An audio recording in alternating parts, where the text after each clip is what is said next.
सिख धर्म में अनेक शूरवीर योद्धे हुए हैं जिन्होंने धर्म की खातिर अपने आप को कुर्बान कर दिया, पर जिस योद्धे के बारे में आज हम आपको बताएंगे वे सभी से बिल्कुल अलग थे। उनको एक कुशल सैनिक खुद श्री गुरु गोबिंद सिंह जी ने बनाया था। जहां हम लोग बचपन से सीखी हुई किसी एक भाषा पर बड़े होकर भी महारत हासिल नहीं कर पाते, उधर इस योद्धे ने गुरमुखी, संस्कृत, फारसी और अरबी जैसी भाषाओं में बचपन से ही महारत हासिल कर ली थी। उनका शरीर इतना विशाल और तगड़ा था कि दुश्मन उनके सामने टिक ही नहीं पाते थे। 75 साल की उम्र में उन्होंने 15 किलो की तलवार से जवानों की तरह युद्ध लड़ा। क्या इतनी भारी तलवार उठाना सामान्य था? युद्ध में सिर कटने के बाद भी लड़ते रहना क्या सामान्य था? हम यह सोचने से भी डर जाते हैं, पर अलौकिक शक्तियों के मालिक बाबा दीप सिंह जी ने सब कुछ कर दिखाया। बाबा दीप सिंह जी का जन्म पिता भक्तू और माता जीवनी जी के घर 26 जनवरी 1682 को अमृतसर के गांव पहुविंड में हुआ। आपके माता पिता के विवाह के 15 साल बाद आपका जन्म हुआ। आपके जन्म के साथ एक विचित्र कथा जुड़ी है। इतिहास में दर्ज है कि भाई भक्तू जी बहुत रईस जाट थे। उनकी अपनी बहुत सारी जमीन जायदाद थी। खेती बाड़ी के काम के साथ साथ वे नौकरों की सहायता से अपने बेलन में गुड़ बनाया करते थे। एक दिन उन्हें नौकरों का इंतजार करते करते बहुत समय बीत गया तो वे गहरी सोच में डूब गए कि यदि उनका पुत्र होता तो वे नौकरों पर निर्भर ना रहते। तभी एक सफेद दाढ़ी वाले गुरसी खाकर भाई भक्तू जी से बोले, आप सतगुरु के सिख प्रतीत हो रहे हैं, मगर आपके चेहरे पर तो बहुत उदासी छाई हुई है। भाई भक्तू जी हैरान होकर उन्हें देखने लगे। तुरंत खड़े होकर उन्हें प्रणाम किया और कहा, ये हमारा सौभाग्य है कि सुबह सुबह हमें संतों के दर्शन हुए। तभी माता जूनी जी वहां रोटी, दही और लस्सी लेकर पहुंच गई। उन दोनों ने संत पुरुष को बड़े प्यार से भोजन कराया। उनकी सेवा भक्ति देखकर संत बहुत खुश हुए।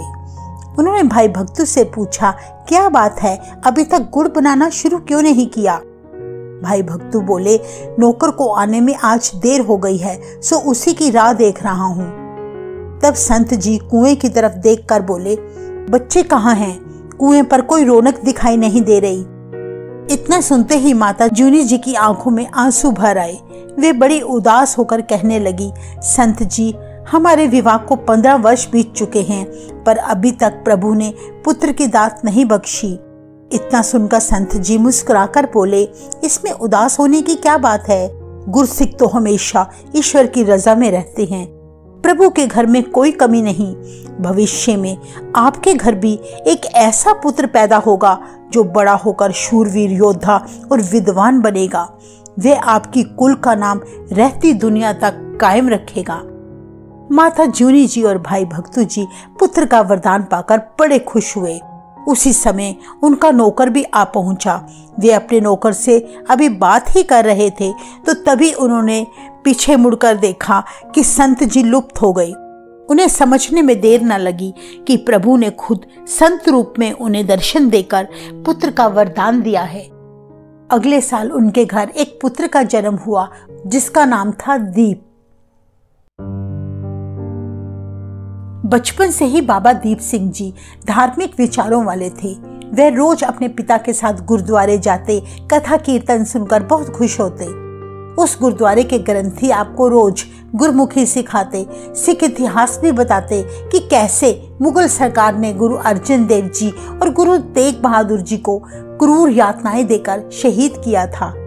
उन्हें यह भी बताया कि अब 10वें गुरु श्री गुरु गोबिंद सिंह जी ने जालिमों का नाश करने के लिए खालसा पंथ की स्थापना की है और गुरु का अमृत जल पीकर अकेला एक एक सिख 1.25 लाख वैरियों पर भारी पड़ रहा है। ऐसी वीरता भरी बातें सुनकर बालक दीप ने निश्चय किया कि वे बड़े होकर अमृत पीकर गुरु गोबिंद सिंह जी की सेना में शामिल होंगे और सारे दुश्मनों को खत्म कर देंगे। हर साल विसाखी वाले दिन पहुविंड से और उसके आसपास के गांवों से बहुत सारी संगतें इकट्ठी होकर श्री गुरु गोबिंद सिंह जी के दर्शन करने और अमृत पान करने के लिए अनंतपुर साहिब जाया करती थी। इस बार जब संगतें जाने के लिए तैयार हुई तो बालक दीप भी अपने माता पिता के साथ अनंतपुर पहुंच गए। वहां जाकर उन्होंने देखा कि हजारों की गिनती में संगतें गुरु गोबिंद सिंह जी के दर्शन करके उनके हाथों से अमृत पान कर रही थी। अचानक गुरु गोबिंद सिंह जी की नजर बालक दीप पर पड़ी। तब गुरु जी बालक दीप का लंबा कद, बलवान शरीर और चमकते चेहरे को देखकर बहुत प्रसन्न होकर बोले, बेटा तुम्हारा क्या नाम है? उन्होंने बताया, मेरा नाम दीप है। मुस्कुराते हुए गुरुजी ने कहा, तुम सचमुच खालसा पंथ के दीप बनोगे। फिर उन्होंने पूछा, तुम्हें कुछ शस्त्र आदि चलाने आते हैं या नहीं? उन्होंने सिर झुकाकर बड़ी विनम्रता से कहा, गुरुजी मुझे सारे शस्त्र चलाने आते हैं, पर आप जी के सिखों वाली कला अभी तक मुझे नहीं आई। गुरुजी ने कहा, वो भी जल्दी आ जाएगी। कहते हैं तब 18 वर्षीय बालक दीप ने अपने माता पिता समेत गुरुजी से अमृत पान किया और वे दीप से दीप सिंह बन गए। माता जीवनी जी जीवन कौर बन गई और पिता भक्तू से भगत सिंह बन गए। अमृत पान करते ही दीप सिंह को ऐसा अनुभव हुआ जैसे उनके अंदर ढेर सा बल आ गया हो और वे किसी से भी टक्कर ले सकते हैं। भाई दीप सिंह जी और उनके माता पिता अनंतपुर में काफी समय तक ठहरे थे। दिन रात वे वहां लंगर की सेवा किया करते। भाई दीप सिंह जी को वहां रहते हुए पता चला कि गुरु जी की फौज में शामिल सिख घर पर छोड़कर आए हुए हैं, जिन्हें शस्त्र विद्या के साथ पंजाबी, हिंदी, फारसी और संस्कृत की विद्या भी दी जाती है। इस तरह खालसा पंथ कोई अनपढ़ या अनुभवहीन लोगों की फौज नहीं थी, बल्कि उसमें बड़े महान विद्वान थे। ये सब कुछ देखकर उन्होंने दृढ़ निश्चय कर लिया कि वे अब से गुरु जी के पास रहकर ही विद्या हासिल करेंगे और शस्त्र विद्या में निपुण होंगे। अपने माता पिता से आज्ञा लेकर फिर भाई दीप सिंह जी गुरु गोबिंद सिंह जी के पास रहकर निरंतर उनकी सेवा में जुट गए। अनंतपुर रहते हुए भाई दीप सिंह जी गुरु जी की फौज में शामिल हो गए। उन्होंने कई तरह के फौजी करतब सीखे और धीरे धीरे वे एक कुशल सैनिक बन गए। साथ ही वे रोज कुर्बानी भी पढ़ा करते, गुरु जी के कीर्तन दरबार में उनके उपदेश सुना करते। इस तरह उन्हें गुरुमत ज्ञान प्राप्त हो गया। उनकी बुद्धि बहुत तेज थी। उन्होंने जल्दी ही सारी भाषाएं सीख ली। उनकी गुरमुखी की लिखाई बहुत सुंदर थी।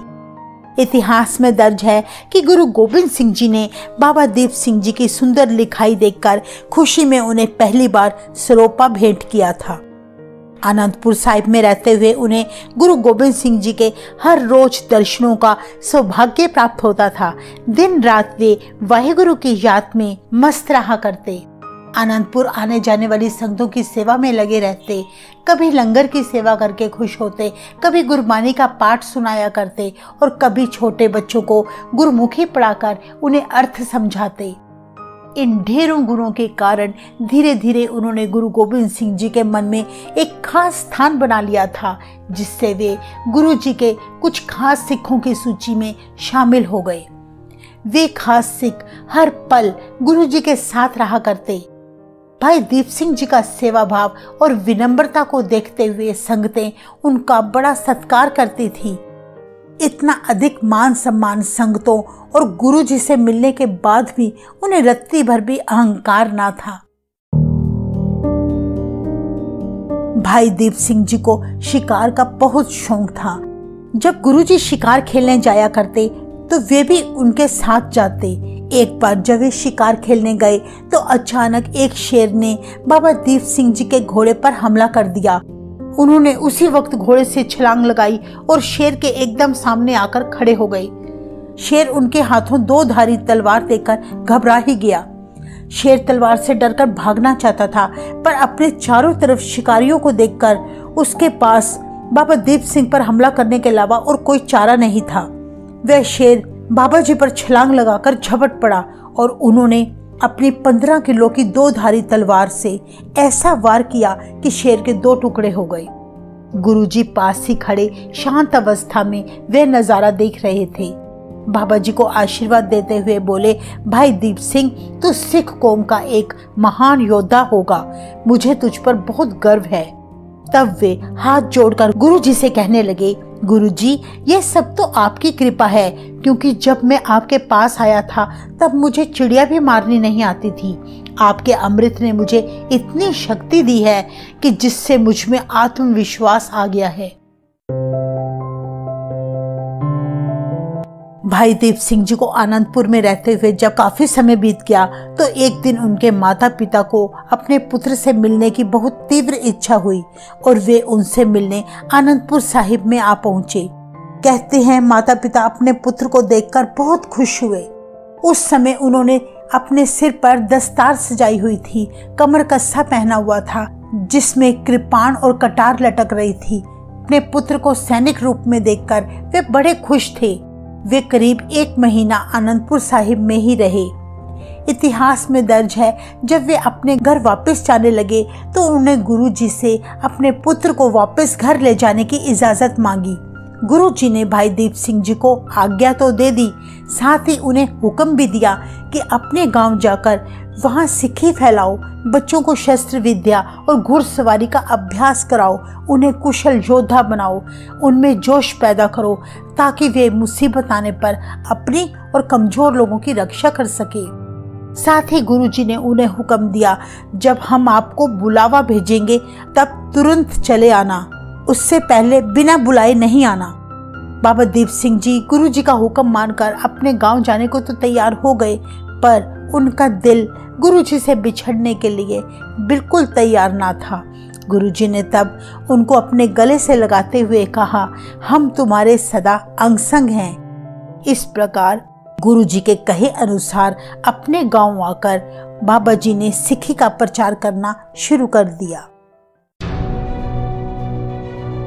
इतिहास में दर्ज है, गुरु गोबिंद सिंह जी के आनंदपुर साहिब के किले को मुगलों व पहाड़ी राजाओं ने 7 महीने तक घेराव किए रखा। गुरु जी ने हार ना मानी और ना ही किला खाली किया था, पर किले में मौजूद सिखों को भूख प्यास से तड़पता देखकर गुरु जी ने 22 दिसंबर 1704 को किला खाली कर दिया। गुरुजी ने बाबा दीप सिंह जी और भाई मनी सिंह जी को बुलावा भेजा, जो माता सुंदरी और माता साहिब कौर जी को सुरक्षित दिल्ली ले गए। कुछ दिनों वे दिल्ली में रहकर माताओं से आज्ञा लेकर गुरुजी को ढूंढने के लिए निकल पड़े। उन्हें किसी सिख से पता चला कि गुरुजी ने बाबा जी को बुलाया है और गुरुजी तलवंडी साहिब में हैं। उनके चारों साहिबजादे और माता गुजरी जी मुगलों द्वारा किए गए अत्याचारों के कारण शहीद हो चुके हैं। ऐसी दर्दनाक खबर सुनकर बाबा जी बहुत भावुक हो गए। कहते हैं, जब वे गुरु जी के पास तलवंडी साहिब पहुंचे तो उन्होंने बड़ी उदासी से गुरु जी से कहा, महाराज, मैं बदकिस्मत आपके किसी काम ना आ सका। मेरे सभी साथी तो शहीद हो चुके हैं और मैं अभी भी जिंदा घूम रहा हूँ। गुरुजी ने बाबा जी को आशीर्वाद देते हुए कहा, गुरमुख प्यारे, धीरज करो, अभी तुमने बहुत बड़े बड़े काम करने हैं।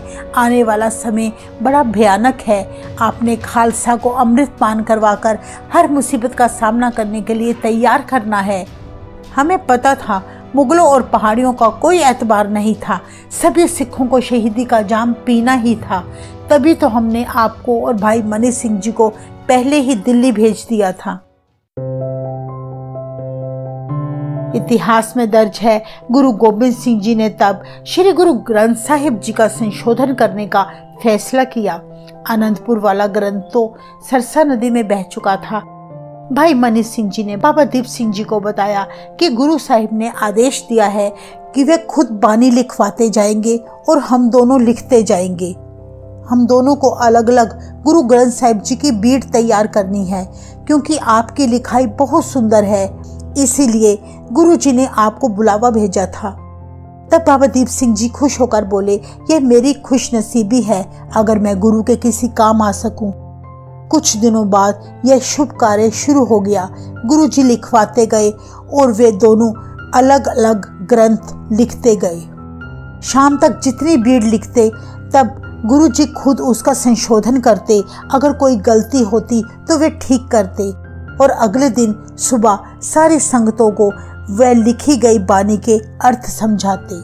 बाबा दीप सिंह जी बड़े ध्यान से गुरु जी से अर्थ समझा करते। इन दोनों बीट साहिब को लिखने में करीब 9 महीने से अधिक का समय लगा। रागों के अनुसार गुरु जी ने भक्तों की बानी से पहले 9वें गुरु श्री गुरु तेग बहादुर जी की बानी भी दर्ज कराई। बाबा दीप सिंह जी की लिखी हुई बीड़ गुरु जी ने दमदमा साहिब में रखने का आदेश दिया और भाई मनी सिंह जी द्वारा लिखी गई बीड़ गुरु जी ने अपने साथ नांदेड़ हजूर साहिब ले गए, जहां गुरु जी ने श्री गुरु ग्रंथ साहिब जी को गुरुगद्दी सौंप दी। सचखंड जाने से पहले गुरु गोबिंद सिंह जी ने बाबा दीप सिंह जी को एक और जिम्मेदारी सौंपी कि वे दमदमा साहिब वाली बीड़ की 4 और बीड़ तैयार करें। फिर गुरु ग्रंथ साहिब जी की एक एक बीड़ को 4 तख्तों पर भेज दें। इस प्रकार गुरु जी के कहे अनुसार बाबा जी ने यह काम भी संपन्न किया था। बाबा दीप सिंह जी ने केवल भक्ति से लोगों को जोड़ने का काम ही नहीं किया, बल्कि वे एक बहुत बड़े शूरवीर और कुशल योद्धा भी थे। बाबा दीप सिंह जी ने बंदा सिंह जी के साथ मिलकर वजीर खां का खात्मा किया था, जिसने गुरु जी के छोटे साहिबजादों को जिंदा दीवार में चुनवाया था। इसके बाद समाना शहर के जल्लाद, जिसने गुरु तेग बहादुर जी को दिल्ली में शहीद किया था, उसका भी वध कर दिया। दुश्मन उनसे तब इतने भयभीत हो चुके थे कि वे उन्हें देखते ही युद्ध के मैदान से गायब हो जाते। इन सभी लड़ाइयों में बाबा दीप सिंह जी ने अपनी वीरता के खूब जौहर दिखाए और श्री दरबार साहिब में जिस मस्सा रंगन ने कब्जा कर लिया था, दरबार साहिब में किसी भी सिख को वहां जाने की अनुमति नहीं थी। वह सारा दिन दरबार साहिब में बैठकर शराब पीता और वेश्याओं से नृत्य करवाता था। उसी मस्सा रंगन को बाबा दीप सिंह जी ने मरवाया था। बाबा जी के सिख मस्सा रंगन का सिर काटकर बाबा जी के पास लाए थे। एक बार अहमद शाह अब्दाली काबुल से अपनी 1 लाख फौज लेकर भारत आया और भारत से सोना चांदी हीरे जवाहरात स्त्रियां व बच्चों को लूटकर और अपने देश काबुल ही जा रहा था। तब बाबा दीप सिंह जी ने उसके काफिले पर आधी रात को हमला करके सारा लूटा हुआ सामान स्त्रियां व बच्चों समेत वापस अपने कब्जे में कर लिया था। इतिहास में दर्ज है कि अब्दाली ने चिढ़कर तब अपने बेटे तैमूर से श्री हरमंदिर साहिब के सरोवर को मिट्टी से भरवा दिया था, ताकि कोई भी सिख सरोवर से अमृत पीकर ताकतवर ना बन जाए। इसलिए बाबा दीप सिंह जी ने अपने सिख फौज के साथ तैमूर की फौज से युद्ध करके श्री हरमंदिर साहिब को मुगलों के कब्जे से छुड़वाया, परंतु खुद 75 साल की उम्र में 13 नवंबर 1757 को शहीदी प्राप्त की। वाहेगुरु जी का खालसा, वाहेगुरु जी की फतेह।